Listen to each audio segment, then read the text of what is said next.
हरियाणा में 90 सीटों पर मतगणना के परिणाम सामने आने लगे हैं। हिसार से निर्दलीय सावित्री जिंदल ने 19,500 वोटों से जीत की दर्ज।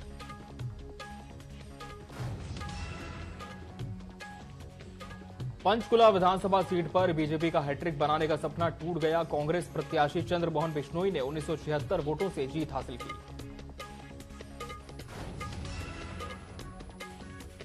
समालखा विधानसभा में पहली बार खिला कमल। बीजेपी प्रत्याशी मनमोहन भड़ाना की हुई जीत।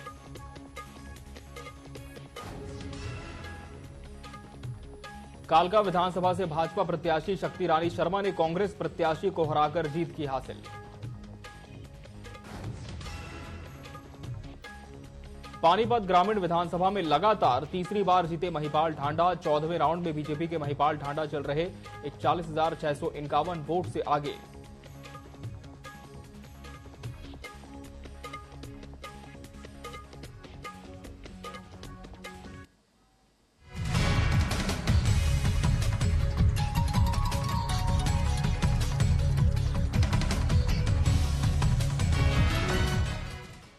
नमस्कार, बहुत स्वागत है आपका न्यूज अपडेट में। मैं हूं आपके साथ अमित शर्मा।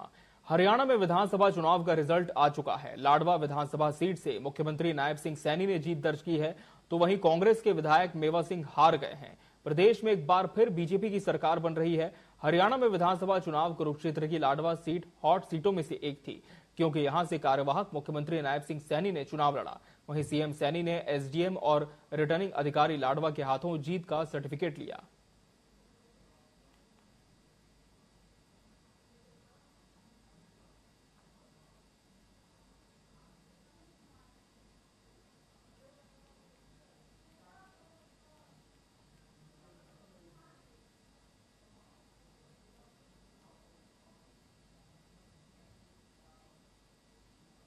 हरियाणा विधानसभा चुनाव के नतीजे लगभग तय हैं। ये मुकाबला अब एक तरफा देखने को मिल रहा है। बीजेपी हाफ सेंचुरी लगा चुकी है और वहीं कांग्रेस अभी 35 से 38 के बीच में नजर आ रही है। पक्ष विपक्ष की तकरार जारी है, लेकिन हरियाणा विधानसभा चुनाव के रुझानों के बीच बीजेपी में जश्न को लेकर तैयारियां शुरू हो चुकी हैं। यहां बीजेपी तीसरी बार सरकार बनाती दिख रही है। इस बीच पार्टी के राष्ट्रीय अध्यक्ष जेपी नड्डा ने राज्य के मुख्यमंत्री नायब सिंह सैनी से फोन पर बातचीत की। खबर है कि जीत को लेकर बीजेपी मुख्यालय में एक बड़ा जश्न मनाया जाएगा।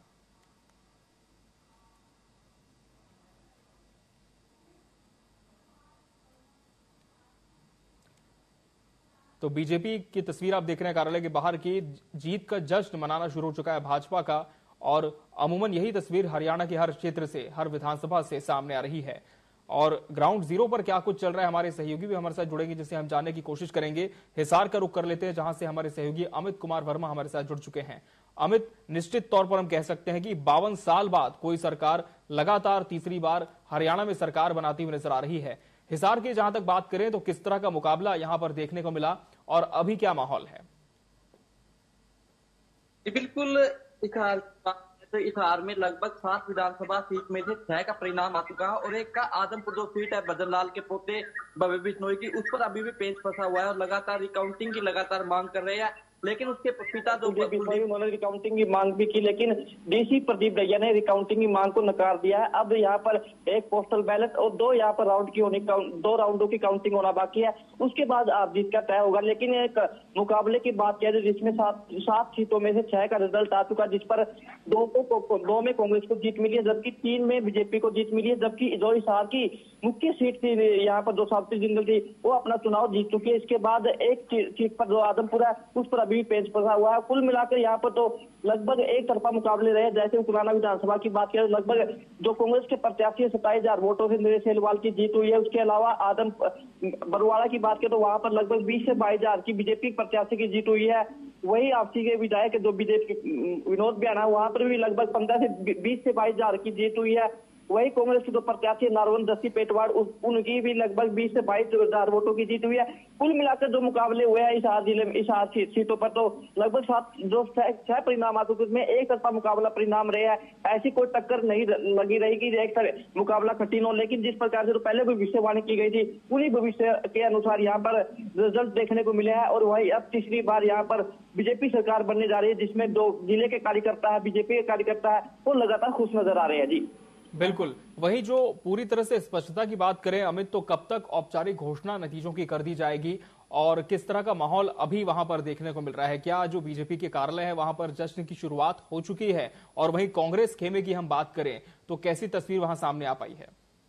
जी बिल्कुल, पहले तो कांग्रेस की बात करते हैं। कांग्रेस में यहाँ पर जो मुकाबले हुए थे, जीत कबीर अभी आर का गम मना रही, क्योंकि जिस प्रकार से जो एग्जिट पोल आए थे उसमें कांग्रेस की लगभग 60 सीटें यहाँ पर दिखाई गई थी, लेकिन जिस प्रकार से आज जो परिणाम आए हैं वह परिणाम बिल्कुल चौंकाने वाले परिणाम आए हैं कि कुछ जो भी यहाँ पर जो प्रत्याशी थे उन्होंने जीत के साथ साथ मंत्री बनने के सपने देख लिए थे, लेकिन जिस प्रकार से एक तरफा यहाँ पर आज माहौल बना हुआ है, जहाँ पर उकलाना की बात करो, लगभग जो कांग्रेस के प्रत्याशी नरेश सेलवाल उन्होंने लगभग 60,000 से जीत का दावा किया था और मंत्री बनने का दावा किया, लेकिन यहाँ पर बीजेपी की सरकार बनने से उनका एक सपना तो यहाँ पर मंत्री बनने का सपना तो दूर हो गया, लेकिन जो जीत थी और जीत का मार्जिन भी बिल्कुल कम रह गया। जहाँ पर 60,000 का मार्जिन की बात कर रहे थे, वहां पर मात्र 26 से 27,000 की जीत उकलाना के जो बीजेपी जो कांग्रेस के प्रत्याशी नरेश सेलवाल को मिली है।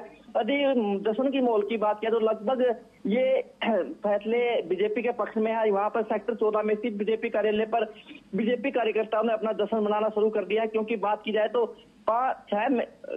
लगभग 6 सीटों का परिणाम आ चुका है, जिस पर 3 में बीजेपी को जीत मिली है, 2 में कांग्रेस और 1 को निर्दलीय में जीत सावसी जिंदल को जीत मिली है। और जो 7वीं सीट आदमपुर की है उस पर अभी भी यहाँ पर कांटे की टक्कर होनी बताई जा रही है, उस पर भी लगभग बीजेपी की जीत मानी जा रही है, क्योंकि वहां अभी पेंच फंसा हुआ है और रिकाउंटिंग लगातार चल रही है, जिसकी वजह से इस आदमपुर की जो सीट है उसमें रिजल्ट आने में देरी हो सकती है। बिल्कुल, और परिणाम कुछ देर में उस सीट का भी स्पष्ट हो जाएगा। वहीं इस बार के मुद्दों की हम बात करें अगर अमित, तो किस तरह के मुद्दे इन 7 विधानसभा सीटों पर सबसे ज्यादा प्रचारित और प्रसारित किए गए और कैसा पॉलिटिकल माइलेज लेने की कोशिश दोनों पार्टियों की तरफ से की गई इस बार चुनाव में? यदि 7 विधानसभा की बात किया तो यहाँ पर किसानों के मुद्दे थे, बेरोजगारी के मुद्दे थे, महंगाई के मुद्दे, ये सभी मुद्दे लगातार विपक्ष पार्टियों ने उठाए थे, लेकिन उन पार्टियों ने विपक्षी मुद्दों पर ना होकर यहाँ पर जिस प्रकार से सरकार ने विकास कार्यों की कामयाबियां गिनाई थी, जो आयुष्मान की कार्ड है और जो सरकार द्वारा योजनाएं चलाई गई थी, उन योजनाओं पर सरकार के जो प्रत्याशी बनाए गए उन योजनाओं के बीच में सरकार लोगों के बीच में योजना को बताया गया और उसी योजनाओं के अनुसार अब यहाँ पर जो वोटर थे उन्होंने बीजेपी की तरफ वोट डाले और उसी का परिणाम है कि आज जहाँ पर जो एग्जिट पोल की बात करें तो इस की सीट पर किसी भी सीट पर बीजेपी की प्रत्याशी की जीत नहीं दिखाई गई थी, लेकिन जिस प्रकार से आज जो परिणाम चुकाने वाले आए हैं उससे तो एक तरफा जहाँ पर बीजेपी कार्यकर्ताओं में जोश है, वही जो विपक्ष है कांग्रेस का जहाँ पर जीत के दावे किए जा रहे थे वे दावे पूरी तरह से आवी नजर आते हुए नजर आए। और बात की जाए तो कांग्रेस के जो कार्यकर्ता है, जो जीते हुए प्रत्याशी है, उन चेहरे में भी मायूसी नजर आ रही है, क्योंकि जीत कबरी आ रही उनके लगातार सता रही है। जी बिल्कुल अमित, आप बने रहेंगे हमारे साथ और हम और भी जगहों का रुख कर लेते हैं। रोहतक का हम रुख कर लेते हैं, जहां से हमारे साथ रिया त्रिपाठी जुड़ चुकी हैं। रिया, रोहतक की हम बात करें तो कैसा मुकाबला यहां पर देखने को मिला है और क्या परिणाम अब तक सामने आए हैं स्पष्ट तौर पर? बिल्कुल, देखिए मैं यहाँ बताना चाहूंगी जिस तरह से रोहतक के जो नतीजे आए हैं, अभी जो रोहतक में विधानसभाएं आती हैं जिले में, जिसमें से 3 विधानसभाओं पर जो है परिणाम यहाँ पर साफ हो चुका है, लेकिन जो रोहतक सीट है विधानसभा, यहाँ पर कहीं ना कहीं रिकाउंटिंग की बात जो सामने आई है। पहले यहाँ से कांग्रेस के प्रत्याशी बीबी बत्रा को जीत उनकी घोषित कर दी गई थी, लेकिन कहीं ना कहीं जो है रिकाउंटिंग की बात आई। 7 बूथों पर जो है भारतीय जनता पार्टी के कार्यकर्ताओं ने जो है आपत्ति दर्ज कराई और उसके बाद जो है रिकाउंटिंग की बात कही गई और जो वीवीपैट है वो अभी उसका मिलान चल रहा है। तो रोहतक की जो तस्वीरें हैं अभी कुछ ही देर में जो है साफ हो जाएंगी। और वहीं अगर बात करूं मैं महम विधानसभा की, तो यहाँ से कांग्रेस के प्रत्याशी बलराम दांगी ने जीत दर्ज की है। भारी बहुमत से जो है यहाँ से महम से वो जीते हैं। अगर मैं वोटों की बात करूँ तो 18,060 वोटों से बलराम दांगी ने यहाँ से जीत दर्ज कराई है।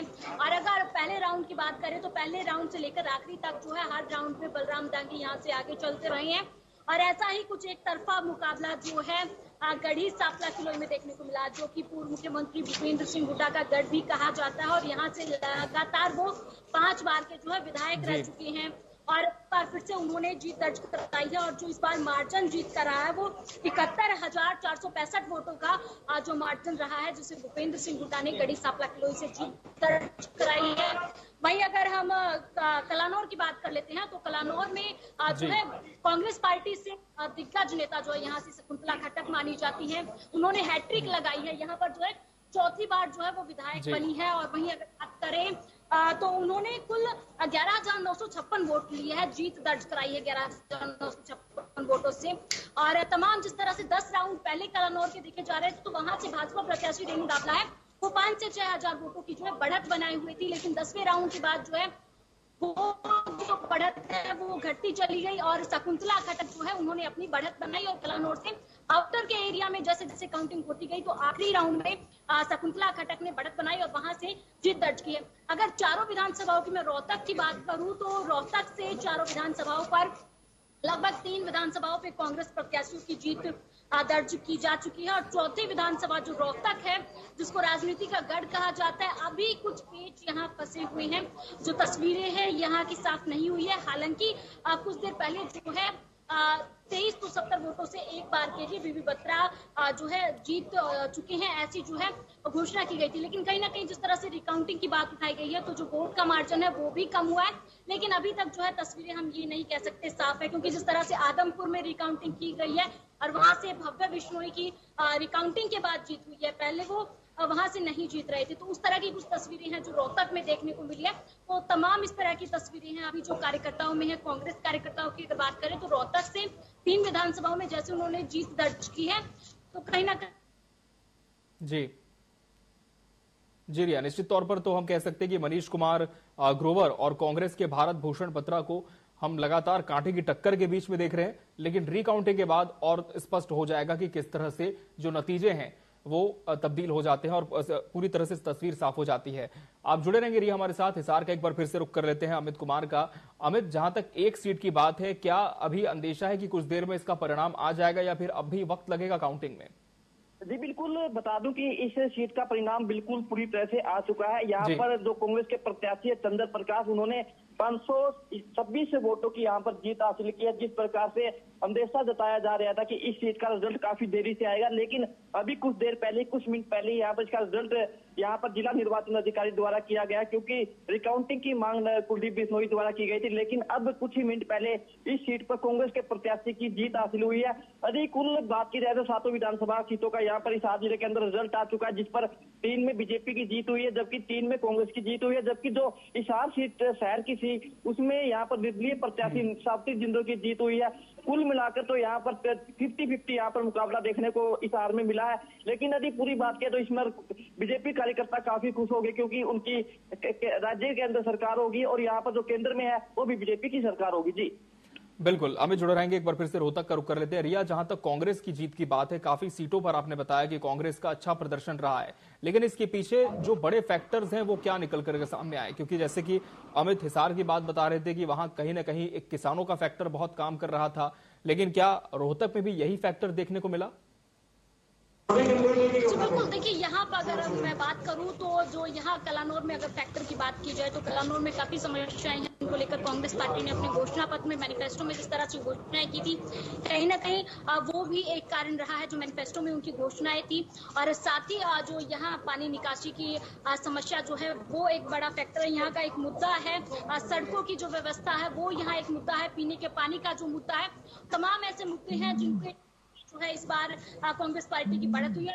तीनों सीटें मैं आपको बता रही हूँ, यहाँ जो महम सीट है काफी दिलचस्प यहाँ मुकाबला रहा है। जो पार्टी के सुप्रीमो बलराज से कहीं ना कहीं जो मुकाबला था उनका बलराम दांगी के साथ, लेकिन कहीं ना कहीं जो यहाँ बलराज कुंडू है वो पिछड़ते चले गए। जो फर्स्ट राउंड था उसके बाद से लगातार जो वोट का मार्जिन था वो बढ़ता चला गया। बलराम दांगी ने दर्ज की है, वहां पर एक महम में जो फैक्टर था जिसकी वजह से बलराज कुंडू पर वोट मिली है, जो टक्कर बसों का, जो उन्होंने लड़कियों के लिए बसें चलाई, पर कहीं ना कहीं वो फैक्टर, लेकिन कहीं ना नहीं किया। और जिस तरह से कांग्रेस पार्टी के हरियाणा से जो मुख्यमंत्री हैं रहे हैं पूर्व में भूपेंद्र सिंह हुड्डा, उनकी जो लोकप्रियता है वो ज्यादा है, जो वोट परसेंटेज है उसका बढ़ने का कारण कांग्रेस पार्टी का कहीं ना कहीं भूपेंद्र हुड्डा का जो चेहरा है वो है। कलानौर में जिस तरह से वो प्रचार करने पहुंचे थे, उन्होंने गढ़ी सांपला किलोई में भी आखिरी दिनों में ही कुछ प्रचार किया था, क्योंकि उनकी लोकप्रियता वहां से काफी ज्यादा है।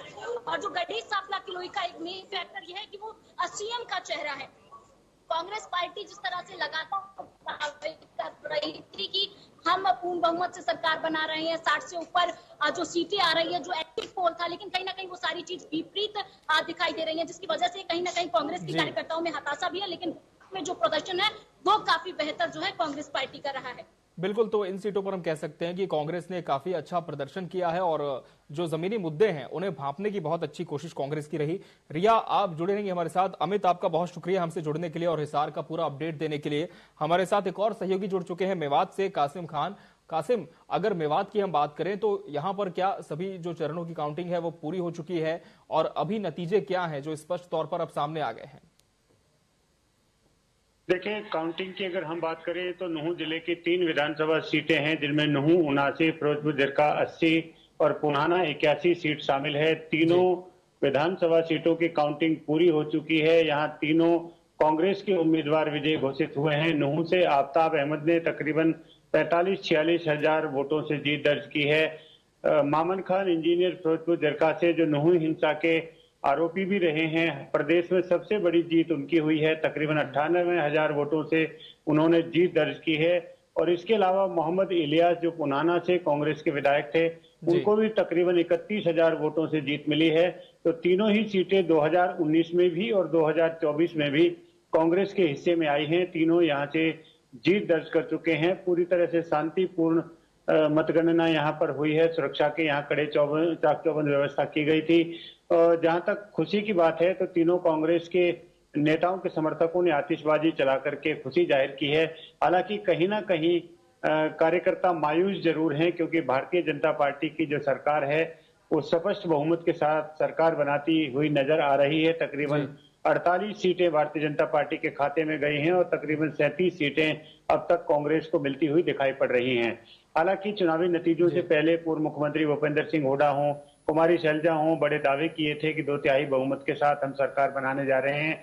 हरियाणा का गठन 1966 में हुआ था। कांग्रेस के नेताओं का मानना था कि जब से हरियाणा बना है तब तक इतनी बम्पर सीटें हरियाणा कांग्रेस को कभी नहीं मिली होंगी, लेकिन ऐसा चुनावी नतीजों में बिल्कुल नहीं दिखा है। भारतीय जनता पार्टी की सरकार हैट्रिक लगाने जा रही है। उनके नेताओं ने दावा किया था कि वो हैट्रिक लगाएंगे। उनके दावे पूरी तरह से सही साबित होते हुए दिखाई दे रहे हैं। प्रदेश की जनता ने एक बार फिर से भारतीय जनता पार्टी पर भरोसा किया है। हालांकि नुहू की हम बात करें तो नुहू जिले की तीनों सीटें लगातार दूसरी बार 2019 और 2024 में कांग्रेस के खाते में गई। बिल्कुल, तो कहीं ना कहीं हम कह सकते हैं कि इन पूरी विधानसभाओं में जीत की तैयारी कांग्रेस की है, पूरी जश्न मनाने की तैयारी हो चुकी है जीत के बाद। लेकिन वहीं रोहतक की हम बात करें रिया, तो किस तरह से यहां पर जीत की तैयारी कांग्रेस ने जिन विधानसभाओं में उसके उम्मीदवार जीते हैं कर रखी है, कैसा माहौल आप देख पा रही वहां पर? बिल्कुल, देखिए, अगर गढ़ी सपला किलोई से बात करें तो पूर्व मुख्यमंत्री भूपेंद्र सिंह हुड्डा की जिस तरह से जीत हुई है, तो उसके बाद जो है जी यहाँ एक जी रिया बड़ी ऐलाना जा रहा था और जैसे ही परिणाम हुआ, कार्यकर्ताओं ने जोश के साथ, उत्साह के साथ जो है भारी उत्साह उनमें देखने को मिला। यहाँ मिठाइयां बांटी गई हैं और पूर्व मुख्यमंत्री भूपेंद्र सिंह हुड्डा से मिले तमाम जो कार्यकर्ता पहुंचे थे उनको जीत की बधाई दी गई है। महम से बलराम दांगी यहाँ जो जहाँ परिणाम घोषित हो रहा था वहां पहुंचे और तमाम जो उनके समर्थक थे वो महम से चलकर रोहतक पहुंचे हैं। यहाँ फूल मालाओं से उनका स्वागत किया गया है, मिठाइयां बांटी गई है। लेकिन जो रोहतक का पेच अभी फंसा हुआ है, कहीं ना कहीं ये अभी तस्वीरें यहाँ साफ नहीं हो रही है। रिकाउंटिंग की बात करें तो अभी 5 बूथों पर जो है लगभग रिकाउंटिंग होनी है और उसके बाद जिस तरह के नतीजे आएंगे, क्योंकि कांग्रेस पार्टी और बीजेपी पार्टी की जो प्रत्याशी है मनीष कुमार ग्रोवर, दोनों ही यहाँ से जीत का दावा कर रहे हैं। दोनों ही पार्टियों द्वारा जो है जीत के जश्न की तैयारी कर ली गई है।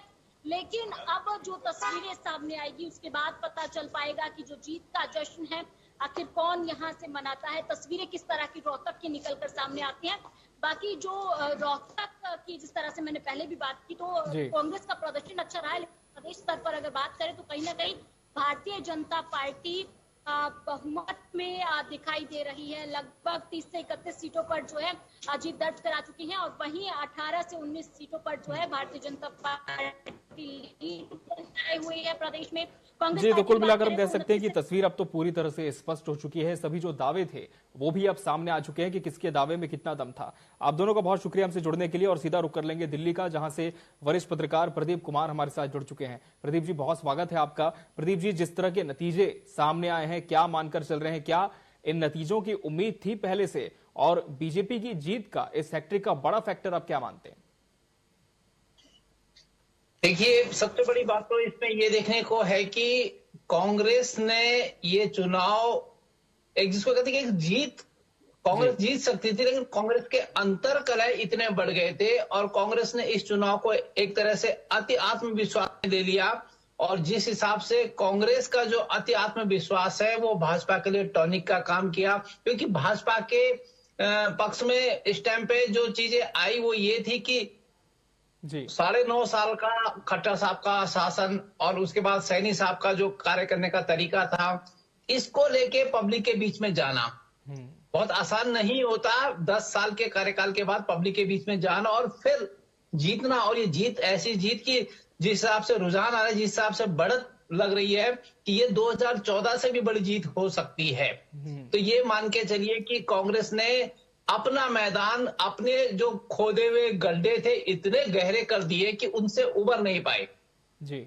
यहाँ पे जो कांग्रेस ने, जैसे कि आज कुमारी शैलजा का बयान आया, उन्होंने कहा कि अब हमें चिंतन करना चाहिए कि आखिर हम हरियाणा हारे क्यों। तो ये चिंतन अब क्यों, पहले क्यों नहीं, क्योंकि कुछ नहीं था, न सूत न कपास और जुलाहों में लट्ठम लट्ठा हो गई थी। तो जुलाहों में जो लट्ठम लट्ठा वाली स्थिति कांग्रेस में आ गई थी कि मैं भी मुख्यमंत्री, मैं भी मुख्यमंत्री। अरे भाई, चुनाव ढंग से लड़ लेते, अगर सत्ता में आते तो मुख्यमंत्री का फैसला हो जाता। लेकिन कांग्रेस ने, जिसको कहते हैं कि अपनी करनी पार उतरनी, अब पार कैसे उतरेंगे, अपनी करनी में कांग्रेस डूबी है। और भाजपा के लिए ये जीत बहुत बड़ी टॉनिक का काम कर रही है, क्योंकि अगर हम देखें तो लोकसभा चुनाव में भाजपा ने हरियाणा में वो प्रदर्शन नहीं किया था जो प्रदर्शन 2019 में भाजपा का हरियाणा में था। तो कहीं ना कहीं खतरे की घंटी ये विधानसभा चुनाव के नतीजे भाजपा के लिए थे, लेकिन कांग्रेस की जो आपसी खींचतान थी, कांग्रेस की जो अंतर कलह थी, वो भाजपा के लिए टॉनिक का काम कर गई। और ऐसी उम्मीद, क्योंकि जो जीता वही सिकंदर, और हारे को हरिनाम, हारे को तो हरिनाम, हारे को हर कोई सलाह देंगे, लेकिन जीत भाजपा के पक्ष में है। लेकिन इतनी प्रचंड जीत की उम्मीद शायद भाजपा को भी ना रही हो। लेकिन जो मैं फिर इस बात को दोहराऊंगा कि कांग्रेस ने एक माहौल जो है भाजपा के पक्ष में बना दिया अपनी अंतर कलह की वजह से। आज जबकि हरियाणा के भाजपा के जो प्रभारी हैं धर्मेंद्र प्रधान, वो खट्टर साहब से मिले, और खट्टर साहब से मिलने के बाद जो दिल्ली में जो रणनीति बन रही वो बिल्कुल सही है कि मोदी जी की जो नीतियां हैं उन पर मोहर लगी है।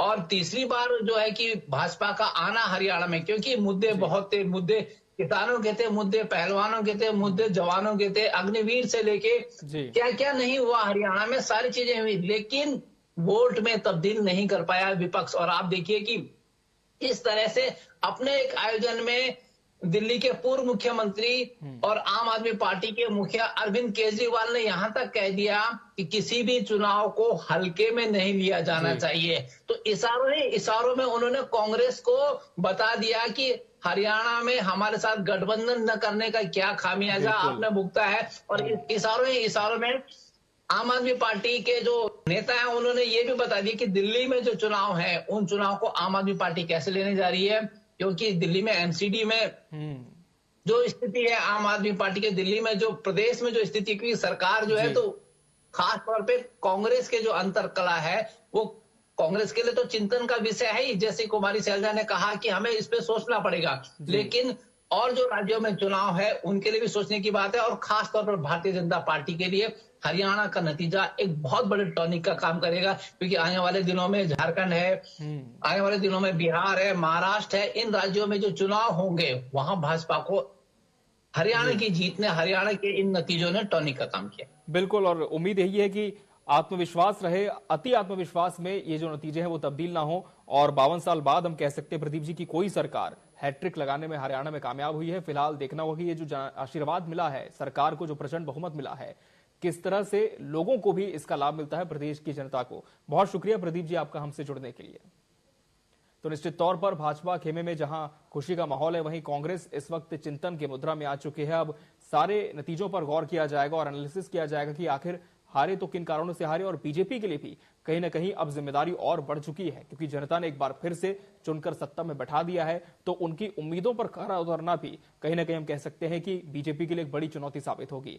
इसी के साथ फिलहाल न्यूज अपडेट में इतना ही। मुझे मेरी पूरी टीम को दीजिए इजाजत। नमस्कार।